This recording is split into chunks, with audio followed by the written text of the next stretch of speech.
High, আমি লাউ। আমি শরীরকে ভেতর থেকে ঠান্ডা রাখতে ও পানির ভারসাম্যে সাহায্য করি।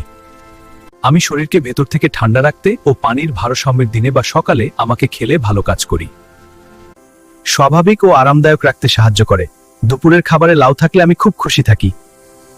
হাই, আমি তোমার পেট। লাউ যখন আমার কাছে আসে তার হালকা আঁশ হজম প্রক্রিয়া।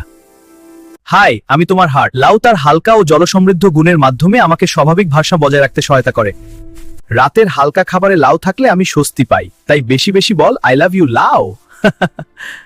হাই, আমি তোমার লিভার। লাউ আমার স্বাভাবিক পরিষ্কার প্রক্রিয়াকে সাপোর্ট করে তার সতেজ ও হালকা প্রকৃতির মাধ্যমে। স্যুপ বা তরকারি হিসেবে দিনে খেলে আমি উপকার পাই, তাই লাউ খাও আর বল আই লাভ ইউ লাউ। হাই, আমি একটি ফ্যাট সেল। লাউ হালকা ও পেট ভরানো খাবার হয়, এটি ওজনের স্বাভাবিক বজায় রাখতে সাহায্য করে। সন্ধ্যার হালকা খাবারে লাউ দারুণ কাজ করে, তাই লাউকে আপন করো আর বেশি বেশি বল আই লাভ ইউ লাউ।